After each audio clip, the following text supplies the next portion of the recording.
Murang dessert pero napakasarap nito guys. Mango tapioca pear. Tara, gawin na natin. Ang lahat ng ingredients na ating gagamitin, ilalagay ko na po dito sa screen. Screenshot nyo na po. Ito po yung niluto nating gulaman guys na kulay dilaw. Ayan, yung pagluto nito guys, nandun po sa, sa pack nung gulaman, kung paano siya lulutuin. Doon nyo na lang po tignan yung, yung procedure ng pagluluto ng gulaman. Tapos po ito na naman yung sago na maliliit, niluto ko na rin po siya. Kasi naubusan ako sa palengke, kasi may nabibiling takal-takal doon, naubusan ako. Kaya ang nabili ko yung lulutuin na lang. Kaya niluto ko siya. Bali 2 cup na maliliit po yung tinakal ko. Tas yung tubig niya, itong rice cooker na to, ito hanggang 1.5 yung pagluto ko na tubig. Tapos 2 cup na sago na hilaw. Yun po yung ng pagluto ko dito.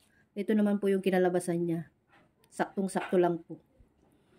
So yan guys, simulan na natin. Yung mangga natin, hiwa-hiwain natin.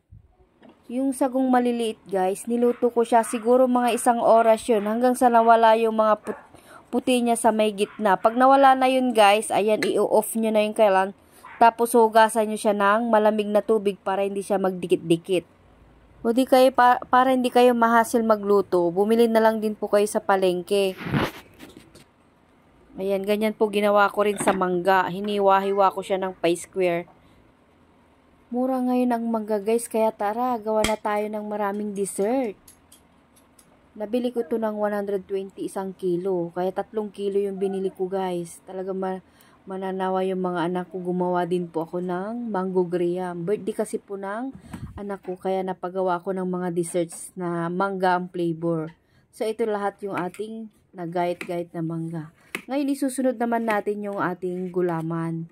Ayan, i-slice ko lang din po siya ng pa-square po yung niya. Iisa lang size na pinang-gayat-gayat ko sa mangga at saka yung ating gulaman. So ito po yung mga gatas natin. Ayan, iba't ibang brand pero okay lang po yan. Masarap din po yan. Isang cream densada, all-purpose cream, isang condensed milk tsaka 2 evaporated milk. Ayan, ililista ko po lahat yung mga ingredients natin sa screen sa may unahan. Ayan, pagsama-samahin na natin sa Tupperware. Magtatanong sa comment section kung ano daw ang ingredients na naman na gagamitin ko. Siguro naman panoorin nyo hanggang dulo para hindi na kayo magtanong guys. Ayan, tapos yung mga ingredients natin ilalagay ko na rin po sa screen. Tapos nakakasama lang din ng loob guys, yung ibang nagko-comment. Parang nambabash lang. Ewan ko bakit.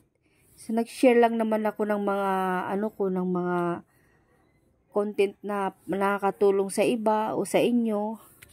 Pero yung iba nagko-comment, hindi ko alam kung anong may problema ba sila sa akin o ano. Hindi ko naman sila inaano. Pero okay lang yun guys. Part lang yan siguro ng pagbablog natin. Ayan, pero nagpapasalamat din po ako sa mga sumusuporta na hindi umalis at walang sawang sumusuporta sa atin. Ayan. Ito na guys, nailagay na natin lahat. Haluin na natin. Ang sarap nito guys, napakamura lang. Pero talaga namang talagang masarap. Madali lang din siyang gawin. Pagkatapos nito guys, hindi natin ilalagay sa freezer ha. Ilalagay rin natin sa ref, pero doon lang po sa baba. Tapos yan, pag malamig na, ayan, babanatan na. Talagang magugusto ng mga chikiting nyo to guys. Masarap talaga siya. Huwag nyong pong ilalagay sa freezer. Yun po. Talagang 2 beses ko nang sinabi. Huwag nyong ilalagay sa freezer. So yan po. Marami pong salamat sa inyong panonood. Hanggang sa muli po. Sana gustuhan nyo itong video na to. Papalo nyo po ako sa aking FB page. At saka pa-subscribe na rin sa aking YouTube channel. Hanggang sa muli. Bye!